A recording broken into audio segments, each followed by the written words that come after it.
Good afternoon, Miss Anna Marie.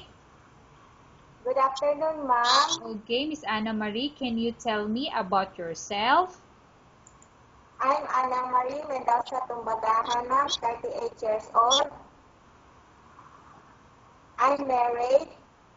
I was working in company. I'm an assistant clerk. Okay, I have few questions for you to answer, so let's start. Why do you want to work as a maid?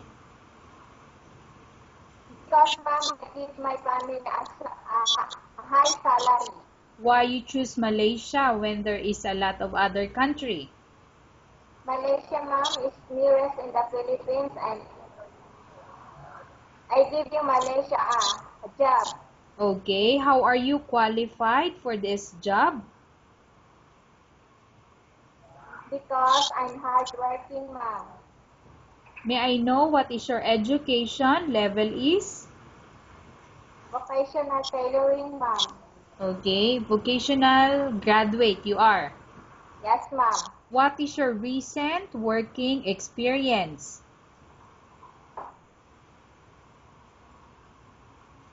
Anna Marie, can you answer the question? What is your latest working experience? As a maid, ma'am? Okay. Have you worked abroad before? No, ma'am. Do you have experience of taking care of baby? Yes, ma'am, I have. Okay. Whose baby you take care? My own baby, ma'am. Okay. How about elder or older people? Do you have the experience that you take care? Yes, ma'am. Okay. Whose elder you take care? I will take her, ma'am, my grandmother, ma'am. She was paralyzed. Okay. So how old that time your grandmother?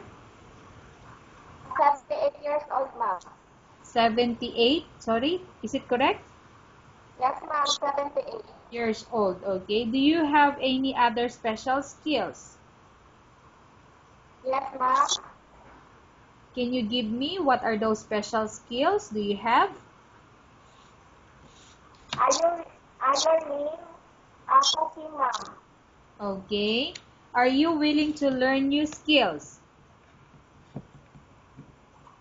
Yes, ma'am. Are you willing to work with a family where the mother-in-law or any relatives stay together? Yes, ma'am. Currently, are you still working now? No, ma'am. Do you know how to cook? Yes, ma'am. What sort of food can you cook? A Filipino food, ma'am. Can you give me example of those Filipino food you can cook?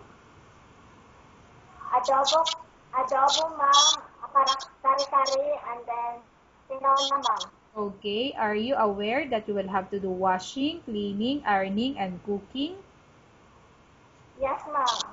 From all the house chores like cooking, cleaning, ironing, and washing, which do you like most?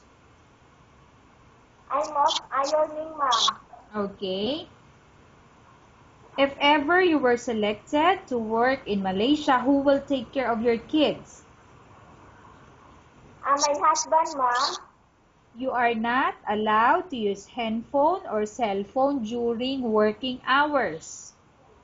Yes, ma'am. You are only allowed to use handphone or cell phone after you finish all the works and when going to bed. Yes, ma'am. You are strictly needed to surrender the handphone to your employer in the morning, and your employer will return back to you once you're going to bed. Yes, ma'am.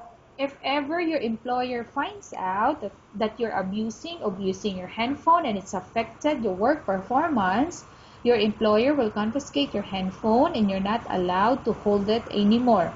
Instead, your employer will allow you to call to your family 3 times in a month.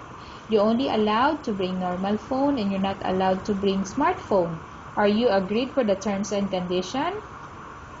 I agree, ma'am. Are you agreed to the rules and regulation for the handphone? I agree, ma'am. How many years is the contract as you agreed and understand? 2 years contract, ma'am. Okay. Can you describe for me your ethics or your attitude? Yes, ma'am. I'm politeness, ma'am. And I'm politeness, ma'am. Okay.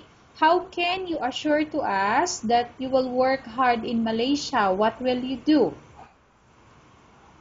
I finished my contract, ma'am. Okay. Can you promise not to use a telephone without the permission of your employer?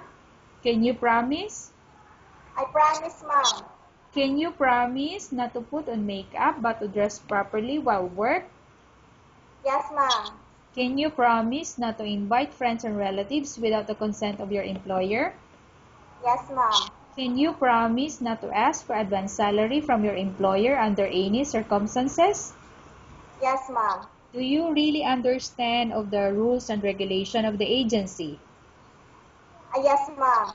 Do you pay any placement fee for you to come to Malaysia to work as a maid? Do you pay? No, ma'am. Do you have any history of sickness, example, breast cancer or any other illness? No, ma'am. Do you suffer from any skin diseases, allergy, or physical defect? No, ma'am. Have you suffered from any serious illness? Sorry, ma'am. Okay. Have you suffered from any serious illness or sickness? No, ma'am. Do you smoke? No, ma'am. Do you have any tattoo in your body? No, ma'am. Do you take any prohibited drugs before? No, ma'am. Have you undergone any operation or surgery? No, ma'am. Are you medically fit? Are you fit to work? No, ma'am. Okay, I'm going to repeat again the question. Are you medically fit? Are you fit to work? Yes, ma'am. Are you in any medication? Yes, ma'am. Okay, Anna Marie, I'm going to repeat again the question. Are you in any medication? Are you taking any medicine? No, ma'am. Are you allergic with any food? No, ma'am. Are you prepared to work for the employer of any race? Yes, ma'am. Are you prepared to eat the type of food taken or given by your employer? Yes, ma'am. Are you afraid of being left alone in the house? No, ma'am. Are you afraid of dogs or other pets? No, ma'am. Can you promise to work according to instruction from your employer? I promise, ma'am. Okay. Do you have any immediate family working in Malaysia? No, ma'am. Okay, Miss Anna Marie, we have finished our question section. Let's go to case study. I have a case study for you and I want you to answer me truthfully. Upon arrival in Malaysia within 6 months, if ever any of your family members pass away, what will you do? Will you continue to work till finish your contract or you will go back? I will finish my contract, ma'am, to 2 years. Okay. Tell us about yourself and why do you want to work in Malaysia as domestic helper? Because, ma'am, I will help my family and I give my family high salary. Okay. Miss Anna Marie, what do you want to tell to your employer who's watching your video?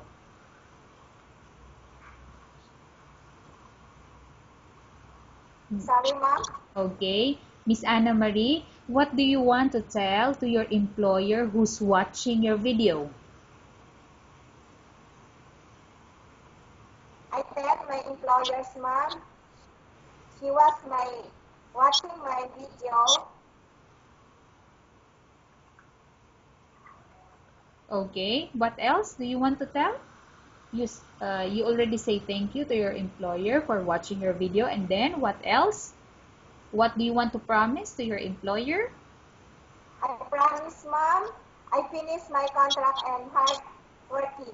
Okay, thank you very much, Miss Anna Marie. We will update your agency if there's any selection made by the employer. Yes, ma'am. Thank you, ma'am. Okay.